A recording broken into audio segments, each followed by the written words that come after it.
Hey y'all, welcome back. I hope you're having a good day.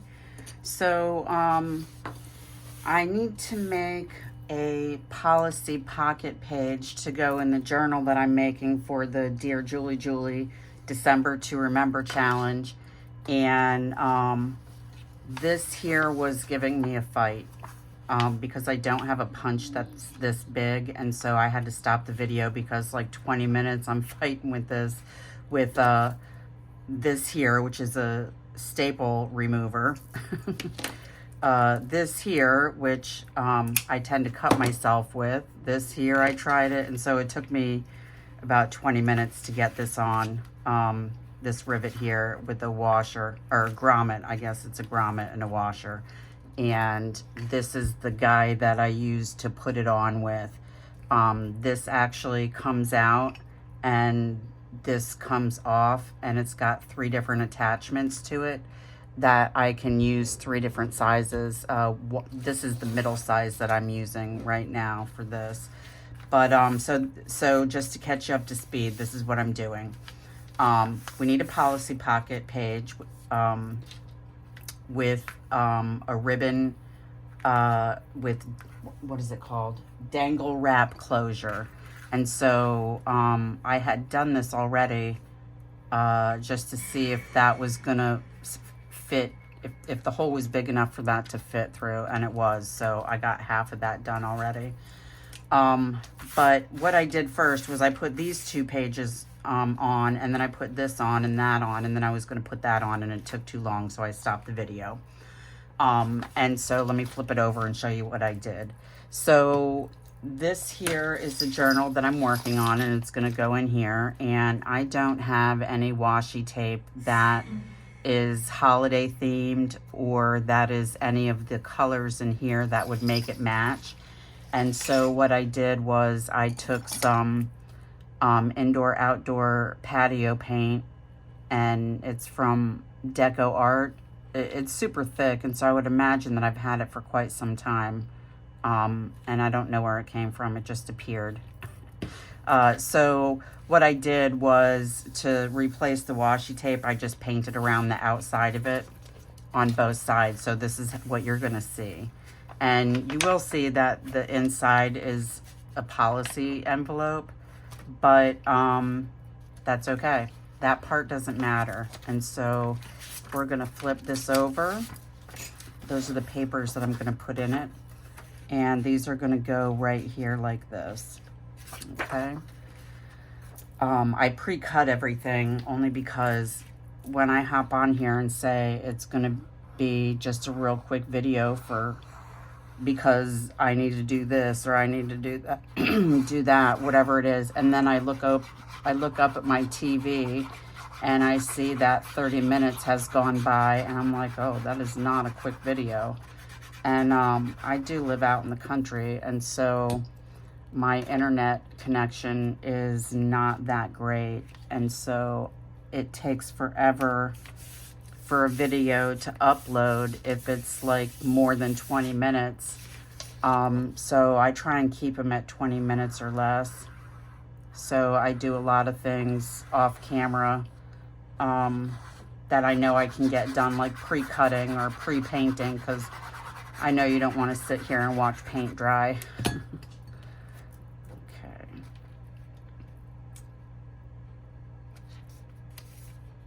All right.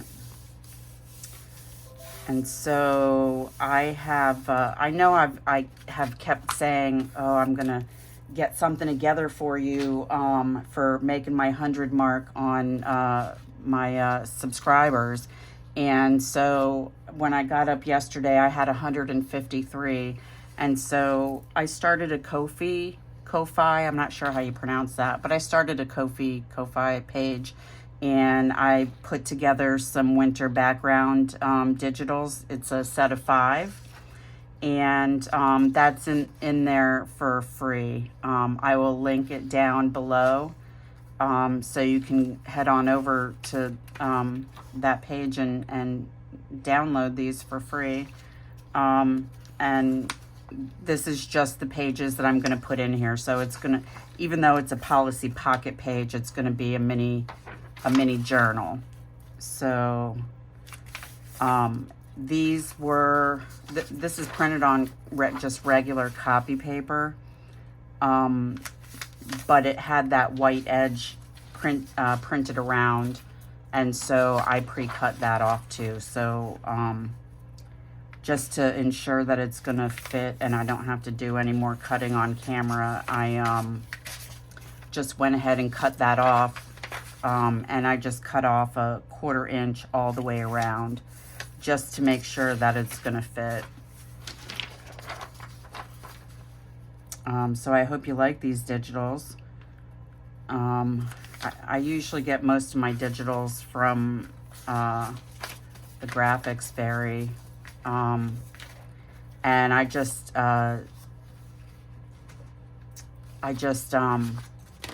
recently signed up for the Digital Collage Club, which I think they just changed their name to Making and Creating. And I do have to cut this just a little bit because that little peak and valley there, the little peak from the valley of this is, that's going to bug me if that stays there uneven. So we're just going to cut that off real quick and make that all the same. There we go.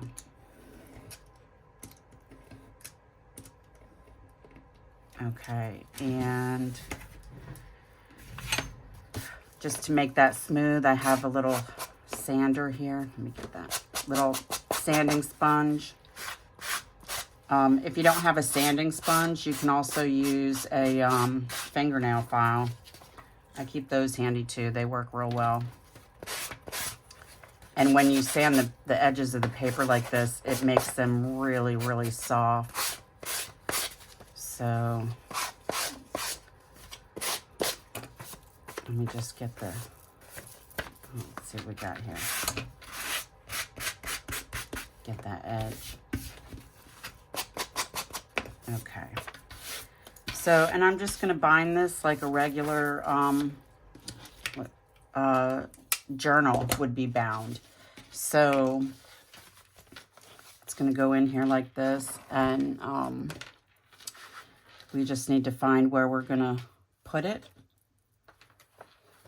And is that where I want it? Down a little bit. Okay, that looks about even. And so, where did I put it? Can't find my awl.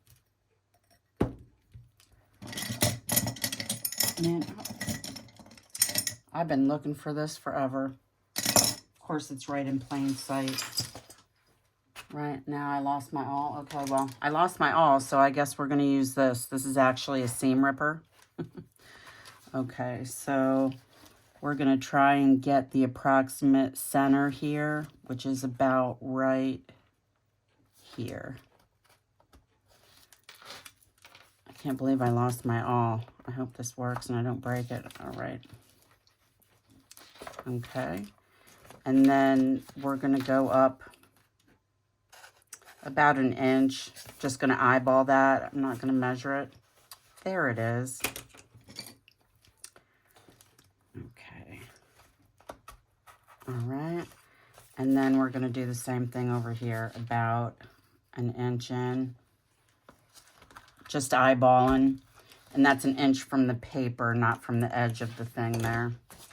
Okay. And I'm going to use this embroidery floss. I know that it doesn't really match that color, but it does kind of match this color, and it's the only green one that I had, so it's going to have to work.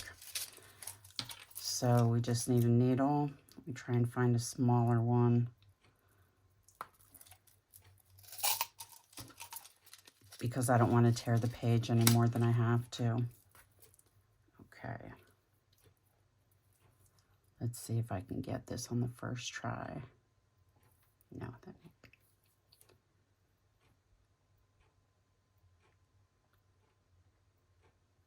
All right, we're in. Okay, so I didn't cut this at all. This is just the length of the normal strand, and that's because it is a little bit longer than what I need. But I'm just going to cut that off when I'm done putting it together. So if you want it on the inside, your ends to tie up on the inside, you start from the middle on the inside, and then it doesn't matter if you go top or bottom next, but you're going to pick one, go that way, and then skip that middle hole, go to the next hole, and then go back up through the middle. And what we want to do is make sure that you have one end on either side, but it looks like I split the, did I split it? No, I didn't. Okay. You don't want to split the thread because then you'll have a hard time tying it. So we just want to make sure that that's flat and there's no loosey-gooseys down there. And we're just going to pull it tight, but don't tear it. And then we're just going to make a square knot. So I got left over right and right over left. I don't know if I did that right. All right, so we're just going to do another one just in case. We don't need that coming undone. Now, you can either leave these long and make like a put little dangles on there, or you can tie it in a bow and then just cut off the ends. But I'm not sure exactly what I want to do with that part yet, and so I'm just going to let them dangle because I think I do want to put some beads on there. And so that's that. So now we need our wraparound closure. And like I said, I already started that one, and I picked this one because it's cream, but also because this one has green in it. This is a Sari silk ribbon, and I just, where did I get it? That's not how I want to do that. I think I got it from Etsy, possibly eBay. Okay, this is what I want to do. I want to fold it in half, and I want to put that end through here, and then we're just going to fold that over like we're putting a little tie on a tag, and then that should be able to wrap around. Okay, it's going to be a tight fit, but you could always just do it like this. Oh, what? Did that come up around? No, not enough.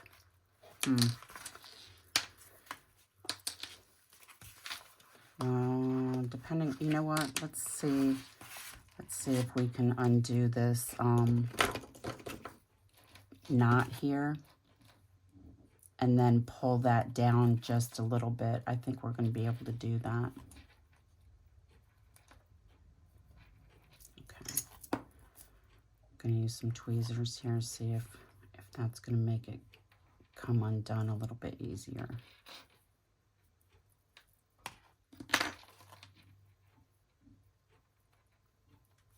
Okay. Okay, good. So now we just need to see if we can undo this one and move it down, because if you start adding stuff in there, then you're not going to be able to use this as a closure.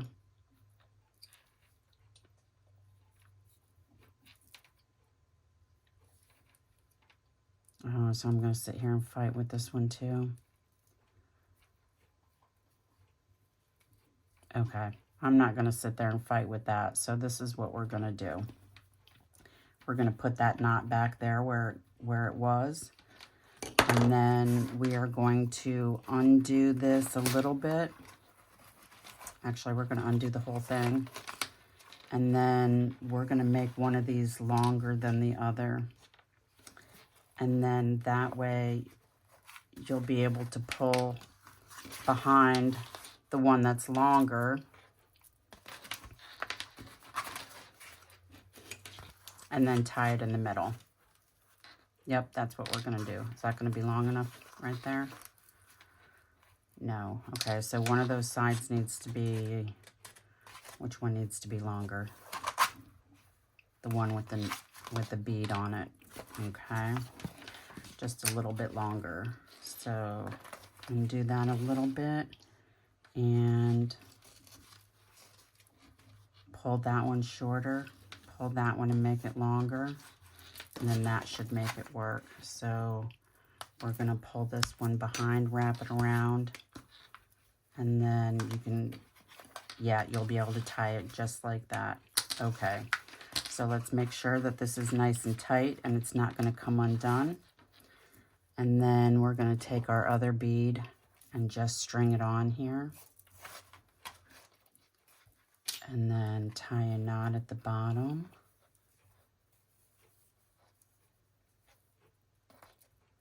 And then bring this down here and then make another knot. And I always take my awl and put it in that knot and then pull it from the opposite side of what your bead is on, so you can make sure that you have that knot exactly where you want it and it doesn't end up all the way up here or somewhere where it's not, where it's going to end up being in the way. Okay, so this one's going to stay here and we're going to wrap this one around, and then we can go ahead and tie that in a bow. Keep it closed. There you go. I don't know how I want to decorate that, if I even want to decorate it. So I'm going to call that done. And these are not in there yet because I'm still adding things to it. And so actually, we might actually have to tie this on the edge here so it doesn't end up getting in the way of the other signatures, because this one is not going to be sewn. It's not going to be bound in. I have somewhere, I don't know where it went, but I have some of this that's stretchy. This is not stretchy. I do have some stretchy gold cord somewhere, and that is just going to wrap around on the inside here, so you can take it out. That way you can add pages if you want to. But I'm not done with these signatures here, and so I'm going to wait to put those in until I'm finished with all of my elements and my page decorations, because if I decide that I want to sew, it's a lot easier to sew the pages with whatever. If I wanted to put some lace trim on here or whatever, it's easier to sew the page without the whole book attached to it. So that's that. I hope you liked what you saw. Again, I started a Ko-fi page, and there are 5 free digitals in there for you to enjoy winter scenes for my getting 150 plus subscribers. And now that all of my Christmas making stuff is done, I'm going to start working on some digitals that will be for sale in that Ko-fi page, and I will link that down below. So hit like, subscribe, and share, and leave me a comment and let me know, what are you working on today? Were you crafting along with me, or were you making something else different from this, or were you just watching? So have a nice day, and I will see you next time.